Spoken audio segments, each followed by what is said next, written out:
மன அமைதி தேடிட்டு இருக்கீங்களா? இந்த கதைய கேளுங்க. உங்களுக்கு கிடைக்கும். ம். ஒரு அழகான காடு, உயரமான மரங்கள், இலைகளின் நடுவே ஊடுருவி வரும் மெதுவான காற்று. மழை பெய்ய இன்னும் சில நிமிடங்கள் இருக்கிறது. அந்த நேரத்தில் மட்டும் வரும் ஒரு தனி மண் வாசனை. அந்த வாசம் முழு காட்டையும் நிரப்பிக் கொண்டது. அந்த வாசத்தை ரொம்ப விரும்பும் ஒரு மிருகம் இருந்தது. அது எப்போதும் அமைதி இல்லாமல் அங்குமிங்கும் ஓடித் திரிந்து கொண்டிருக்கும். ஆனால், அந்த மலை முன் வரும் அந்த மண் வாசனை அது சுவாசித்தவுடன், அதன் மனசு திடீரென்று ரிலேசாகிவிடும். அன்று கூட அதே மாதிரிதான். அந்த வாசத்தை சுவாசித்தவுடன், அது மெதுவாக நடக்க ஆரம்பித்தது.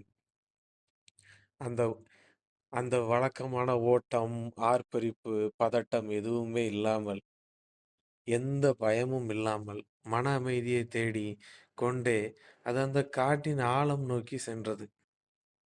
சிறிது நேரத்தில் அது ஒரு பழைய மரத்தின் கீழ் நின்றது. அங்கே ஒரு வயதான மனிதர் இருந்தார்.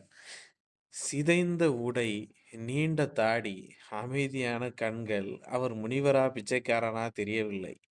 ஆனால் அவரை பார்த்தவுடன் அந்த மிருகம் பயப்படவில்லை. அவர் மெதுவாக சிரித்தார். "இந்த வாசத்துக்காகத்தானே நீ இவ்வளவு அமைதியாகிறாய்?" என்று கேட்டார். மிருகம் அமைதியாக அவரை பார்த்தது. "இந்த வாசம் வெளியிலிருந்து வருவது என்று நீ நினைக்கிறாய். ஆனால் உண்மையில் அந்த அமைதி உன் உள்ளே தான் இருக்கிறது" என்றார் அவர். மிருகம் புரியாமல் இருந்தது. அவர் தொடர்ந்தார். "மழை வரும்போது மட்டும் நீ அமைதியாகிறாய்.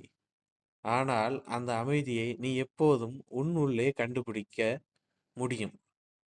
அந்த வார்த்தைகள் மிருகத்தின் மனதில் மெதுவாக பதிந்தது. அந்த நாளுக்குப் பிறகு அந்த வாசத்துக்காக அந்த மிருகம் காத்திருக்கவில்லை. அது மெதுவாக தன்னுள் அமைதியை கண்டுபிடிக்க கற்றுக்கொண்டது. காடு அதே போலவே இருந்தது. மழை வந்தது, சென்றது. ஆனால் அந்த மிருகம் மட்டும் மாறிவிட்டது. இந்த மாதிரி தான் மன அமைதி நம்ம யோகா பண்ணி, மெடிடேஷன் பண்ணி எல்லாமே நம்ம கொண்டு வர்றது நமக்கு உள்ள இருக்க மன அமைதிய தான் கொண்டு வரோம். ஸோ ஆல்ரெடி இது நமக்குள்ள இருக்குது. கொஞ்சம் அவேர்னஸா நம்ம அத பார்த்து கத்துக்கிட்டோம்னா எப்படி கொண்டு வரதுன்னு.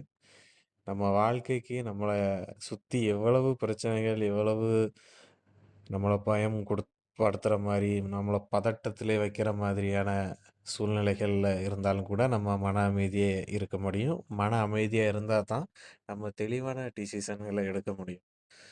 ஸோ, மன அமைதிய தேடுவோம். நமக்குள்ளே இருக்கிற மன அமைதிய எப்பவுமே மெயின்டெயின் பண்ணுவோம்.